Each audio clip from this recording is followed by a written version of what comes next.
when I first started comedy in Chicago, my friend was at Illinois Institute of Technology, and she was head of the student activities. She goes, Godfrey, you want to open up for Jim Carrey? I said, what did you say? Yeah. Because I love Jim Carrey. Yeah, I said, of course. Jim Carrey? She goes, yeah, Jim. I picked you. You should. I said, hell yeah. Yeah. Did you just do 10 minutes? I said, that's all I got. Perfect. Perfect. I'll be off at 9:59. Yeah, it was me and Harlan Williams. You know Harlan. Hey, buddy, how you doing, buddy? So it was me, Harlan Williams, and Jim Carrey, and I'm in a basement. Wait, who asked you to do it? My friend, I can't remember the girl's name, but she was just head of student activities. Okay, don't. And I knew. And she in goes, college. Yeah, in college. Yeah. She goes, yeah. And I said, good Lord. And I told my brother, I said, you Jim Carrey? I said, yeah, Jim Carrey. Yeah. So I go, and his people come up to me, and this is when I learned about like staying in your lane. Yeah. The managers come, hey Godfrey, we saw your stuff. It was very funny. We just want to ask, what kind of jokes do you do? Want to make sure nobody's stepping on anybody's toes. Blah blah blah. I said, oh, okay. I didn't really get it. I was like, oh, okay. And I said, oh, I get it. They want to make sure you do, the jokes you do aren't similar to. I said, oh, yeah. That's why I respected that. I got that. Yeah. And then I opened up, did really well. Then it's me and Jim Carrey in a basement just chatting. Yeah. I had the picture of that. I was like, Jim Carrey. And then he did Pet Detective, and whew, it was over.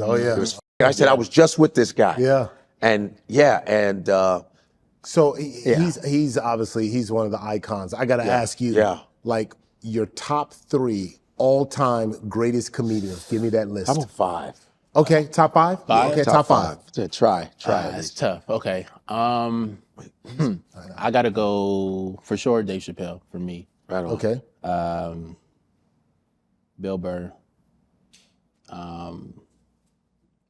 Richard. Yeah. Richard Pryor. Yep. I mean, before this stuff, Cosby.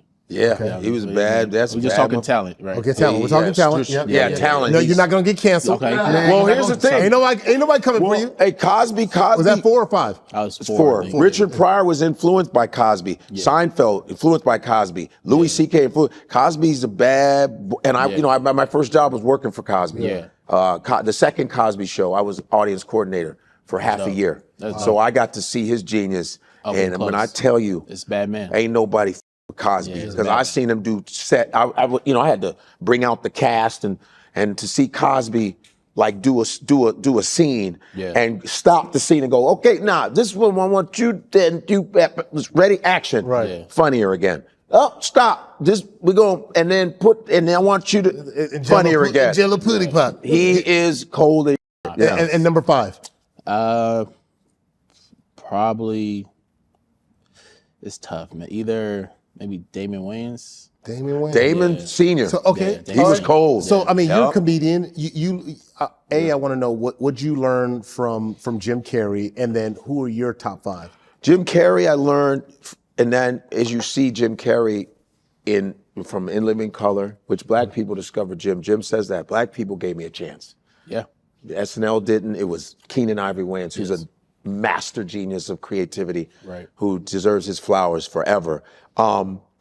Jim Carrey taught me physical intelligence.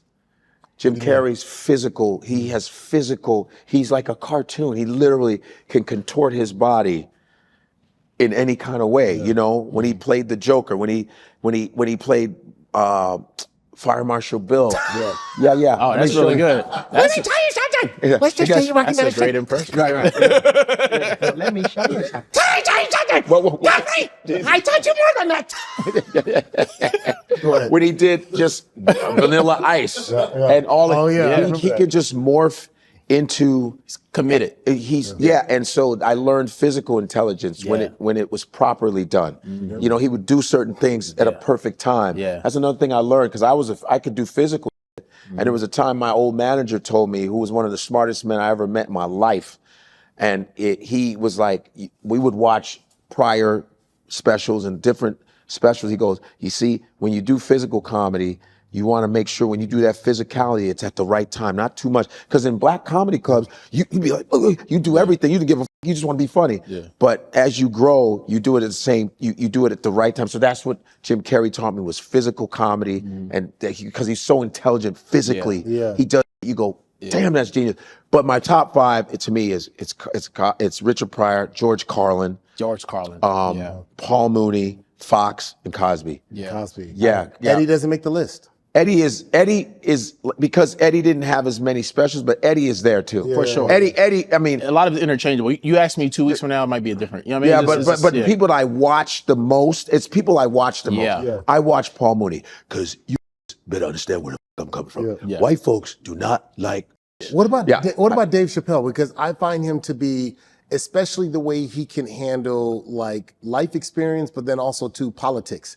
Like he can take stuff that are very controversial, and in some sense too, I feel like he has saved comedy from the cancel culture because of the whole trans thing. Yeah, well, just the way he's able to articulate and take certain. I find him to be quite intellectual. I think. He's very. Well, his mom's PhD in African American. Yeah. She was a professor, so he comes from there. And I'm kind of his colleague because I've been around Dave since '97. Yeah. So there's Dave, but for me, who I watch the most, I go by what I watch the most, and it's always Carlin, Pryor, Fox, Mooney. I'm a big Mooney fan. I mean, Mooney, good Lord.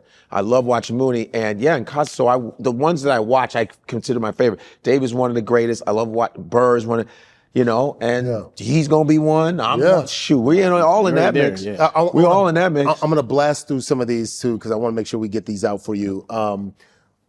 You've done the comedy stuff. We really kind of like dug into that, but like you've also done Abbott Elementary, House Party. Like, what has that been like as far as getting into now the other side, the acting part of that? And what are like do they correlate? Like, how did you get into it?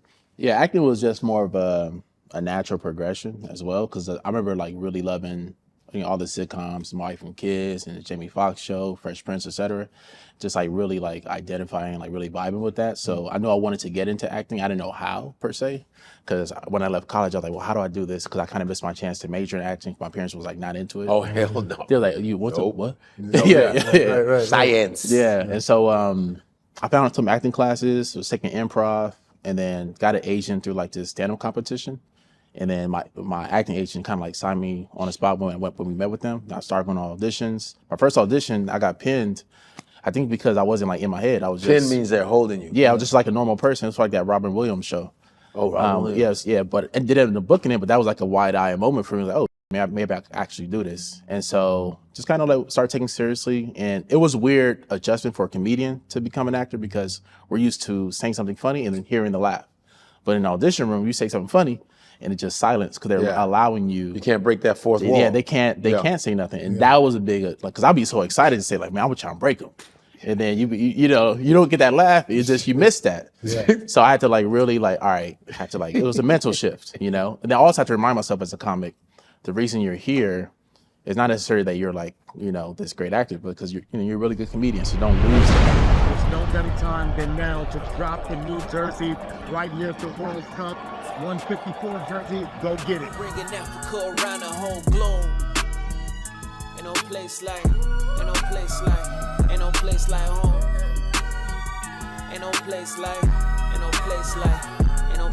home.